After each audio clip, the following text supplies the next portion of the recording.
Hi, so can you really get an electric car at half price? What is an electric car salary sacrifice scheme and is it really free money?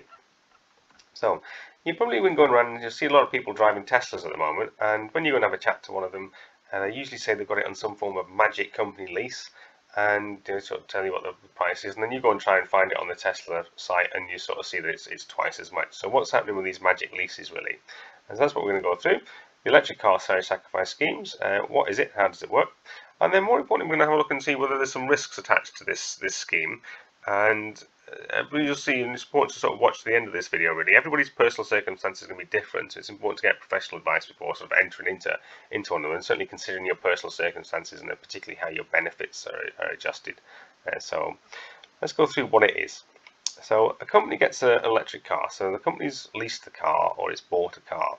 And what it does is it then changes the contract of employment with the employee's agreement. So both agreeing that the salary is going to be reduced and a car is going to then be added in. An electric car is going to be added into the person's contract of employment. So it's a change to the contract of employment. And then what happens? Well, the salary is reduced. So there's savings on income tax between 20 and 60%.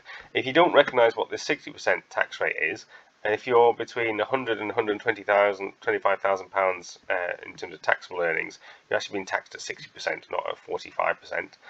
In there, a bit of a stealth tax that goes on there as the personal allowances are reduced. A bit sleazy, to be honest. And then the employee's national insurance is at 3.25%. So it's savings going on in income tax and employer's national insurance. The employer's saving national insurance as well at 13.5% as well. So what's then taxed? Because they're not going to get the car just without any kind of tax going on it. Well, if the car has a fully electric range of over 130 miles, then it's taxed on 2% of the list price. So the benefit in kind, for taxation purposes, is 2% on the car. So if this is a £50,000 car, it's £1,000 worth of income tax for taxation purposes. So let's go through an example, and let's consider a Tesla Model 3. Let's go for a £57,000 option, and we got if all in, if you got the insurance in that and the on-car tax, it'll be slightly different depending on your circumstances. Well, it's £1,154 probably. Okay, so what happens then? Yes. Well, the gross salary in the payslip is going to be reduced by that amount. And this is the important thing to focus on here, is that it's the gross salary and the payslip that's being reduced in here. What you'll see in all the literature is always talking about the net cost to you. And that's not what you need to focus on. You need to focus on what happens if I change my gross salary in my payslip by £1,154. From income tax purposes, let's say that I was a 40% taxpayer, then I've got £461 less of income tax in my payslip, and I've also got £38 less of national insurance in my payslip. I'm going to pay, on the car, this £57,000 car, 2% of the list price, 40% of that, with the income tax there though, £38 a month. So the net change in my, my take-home pay, my net pay, is going to be £693 less than without this scheme, but then I've got the car. So I've got a £1,154 car for £693, 60% of the cost, if I leased it myself. And the lease company might have also got a little bit of a benefit from it, so it might have dropped down to, we might be getting close to the 50%, getting the car for half price. Well, that's quite good then. Is that it? No, most definitely not. No. So let's just go through now what we're going to do going forward. Well, the first thing I think you do need to focus on before we even go into anything else about savings and whatever is that the car's expensive. So you need to work out in advance what you can really afford and what you need the savings to be before we then start to consider the impact on benefits. So it's not free money, it's just that you're getting a car for less cost than acquiring this car in other ways, buying it yourself. So now let's sort of look at what's happening really here.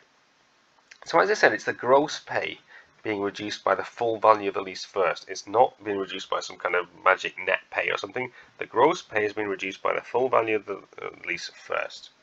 The employer is saving at 13.5% national insurance. Do they give you any of that in there?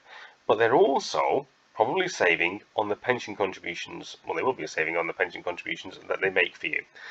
If it's auto-enrollment, it'll be one thing. But if you're in a final salary pension scheme, this amount will be quite high. This is going to be approaching, at least approaching 20%. Might even be sort of higher than that. Might even be up to 30% if we're into the university schemes. So it's going to be very high pension savings for the employer if they're in final salary pension schemes. That cost is going to go out of your benefits somewhere. If the employer made you redundant, that in redundancy pay is going to be based on a lower gross pay. And also, if you had death and service benefits, most often they're going to be based on this lower gross pay. Usually the car isn't included. The benefits aren't normally included when we're going into those kind of benefits. And then you do need to be sort of a little bit careful if there's any kind of sneaky changes in terms of, well, let's say we have a 3% across the board, across the company, pay rise the next year. Well, it's going to be 3% on the lower gross pay, or is it going to be 3% on the gross pay plus the car? So just be mindful of what pay awards you're getting as well. Now we're going to get into final salary pension schemes, and here's where we get a real sort of complicated. There could be other changes as well. By if your gross pay changes, that it changes your benefits. That's why you need to consider your own personal circumstances. But one which is quite a big issue at the moment with this sort of scheme is final salary pension schemes, particularly in the public sector, where these schemes still operate. Okay, so we've got three key issues. We've got these issues here, so I'll take them through one at a time. So first one, if we're in a final salary pension scheme, well, your final salary is going to be, is based on your pensionable salary, and it often is excluding the value of the car. So if you're in the local government pension scheme, or if you're in the teacher's pension scheme, that final salary is going to exclude the value of the car. So if you retire during the lease, or sometimes just after the lease as well, I think TPS is based on the previous 3 years' salary there, then your pension is going to be less. So let's just take an example here. We got the person is on £35,000, pensionable salary, £35,000 a year, and they've got 20 years prior service. And let's say that in this particular scheme, they're getting a 60th for every year. So that's what they're getting. And then they enter into a salary sacrifice for a car, a pretty modest car really, of £5,000 a year for an electric car. It's going to be one of the smaller ones. And their pension with the salary sacrifice scheme now is going to drop, isn't it? It's going to be £30,000. The 35,000 minus the 5,000 times by the 20 years in, divided by the 60, £10,000 a year. Now, the value of that final salary pension for taxation purposes, consider whatever you want to from actuarial point of view, but let's just take the taxation value. Is for every £1 multiplied by 20, £200,000. So that's the value of the pension pot with this salary sacrifice in. Without the salary sacrifice in, we're having the pension based on the whole £35,000. So we got £233,000 there. So the cost of this car actually is £33,000, the lost pension, and there plus the cost of a year for 1 year's worth of driving. So it doesn't work if you're going to retire in a final salary pension scheme where your final salary is based upon the final year's pension, and you don't get, and your pension gets reduced if you have this salary sacrifice scheme. So you really must be very careful of these schemes if you're in a final salary pension scheme and you're about to retire, in the next, during the lease or just after if it's impacted by it. So that's key issue number one in terms of how it impacts on your pension scheme. Now, there is also as well the pension contributions lost in the year. So if you're in a career average scheme now in the public sector, then that amount that you're having going in each year, it gets lost really if it's not included in pensionable pay. So it's not in the LGPS scheme, it's not in the TPS scheme. So does the employer give you them back in additional voluntary contributions because they're saving that money? So they might give you that back. And you might be able to buy additional voluntary contributions to fix it, or they might not, in which case they will be making 20% savings, something like that, if it's the final salary pension scheme. And so, you need to be mindful of that. If they're saving the 13.5% plus the 20%, they're making all the savings out of this. But also as well, you'll be losing, if you're in the local government pension scheme or teachers pension scheme, you're losing, teachers pension 23 23.5, isn't it, percent that you lost, which is massively eroding anything you would be gaining on this scheme once you started to factor in other things. We need to make sure that see what's happening on your pension contributions in the year, because what will happen then is your pension will be based on this lower salary in a number of these schemes. Not in the civil service one, surprisingly. And then let's have a last one. Now this one is a very quirky one here, and it's one where you have to run the numbers for yourself and see whether you could possibly end up crossing the £40,000 annual pension allowance once the scheme ends. So I'm going to have this possible unexpected taxation here, and it's going to be a bit of an unusual one, but it certainly can affect people, and probably will affect people who will be looking for the cars or this type of scheme. So although it seems a bit quirky for some people, it's pretty relevant actually. So let's have a final salary pension scheme. Person in the final salary pension scheme, and they undertake a 4-year lease. It's a pretty expensive car. They've got a lot of prior year service in there, and they're pretty well paid as well. So they're banking in £80,000 plus probably, just as a rough guess. What happens?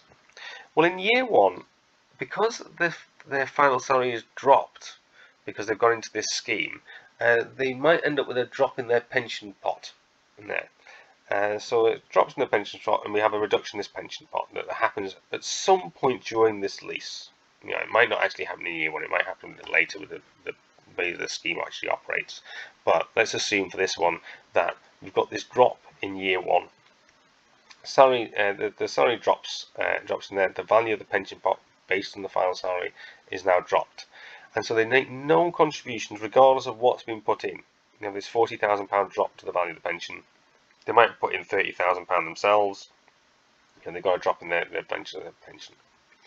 In year 2, they put in £30,000 of the contributions. Remember, this is employers putting in contributions, sort of 23%, or let's say, plus your own personal, let's say at 10%, something like that. They're putting out in £30,000 worth of contributions. Plus they got their pay awards, increasing the value of the pension pot. And so we've got a £40,000 annual allowance in the year, and so we've got £10,000 unused allowance in that year. Year 3, we've got a bit of a pay increase as well going on, £7,000 unused allocation, and in year 4 another pay increase, and so £5,000 unused allocation. At the moment, all of these sort of annual allowances are being frozen together with personal allowances. It is a stealth tax that's been implemented, so as inflation goes up and pay awards go up, the tax take goes, increases because the pension, all the allowances are being frozen. So that's why it's a bit of a cost of living crisis for people who are being paid more. And then in year 5, the lease has ended. So the lease has ended, and back in comes this £40,000 increase now in the pension pot, because we've got this increase now in the final salary pension scheme. We've got our normal contributions. Again, this person's got a pay award or whatever, so they've got up to now £40,000. So in total, in this year, they've actually increased their pension contributions by £80,000. The £40,000 that they would have normally made, and the £40,000 because the lease has ended, and that drop that was back here in year 1 has now come back in here in year 5. £80,000. But we're only allowed to have £40,000 before we get taxed. So now what? Well, we've got this £40,000 excess. So we can use our unused contributions from the previous 3 years of £22,000, but that's only £22,000. We can't use the £40,000 that we missed out in the first year of this lease. That's gone, that's lost forever now. So what we actually end up with is an unexpected tax bill of £18,000, which, as we said before, could be anything up to 60%. So if you were looking at this point in your saying, well, I needed to make this particular saving to make this car be worth it for me versus a combustion engine one, and this surprise tax comes and wallops you at the end of it, which, let's say it was at 60%, that's pretty stiff really. Then you could be in for a bit of a rude awakening. So there is that issue which can happen, which is that if your lease straddles more than 3 fiscal years, then you can end up losing a whole lump of annual allowance that suddenly you need later when this lease unwinds. So there is a danger of that, really, and so it does affect the length of time that you want to take these leases out, and why again, there's heavy risks associated with these schemes for those in final salary pension schemes that are paid significant amounts and need to watch what's going on there. So in terms of the risks, then we need to consider what happens to the value of the benefits, mainly pension, and what is the employer altering in there, and just be mindful you could end up with an unexpected tax bill. So, in summary, the figures quoted by the salary sacrifice scheme, they're by the lease companies that you're tending to get quoted, they are at a very high level. They don't include the impact on benefits, and there would at least be a benefit on auto enrollment, pension, things there though. So there is at least that in there, but there probably going to be a lot more of your benefits that will be particular to yourself and to the company that will get eroded if there isn't some kind of correction that's made. If you're in a government final salary pension scheme, that's a big impact, and you will need to go through in quite some detail to consider whether the scheme's right for you or not. Those impacts are dependent on your personal circumstances. You must consider before entering into the schemes. They're not all free money, and it's not risk free. Make sure you go into it in detail, and if you can get professional advice, that would be advisable.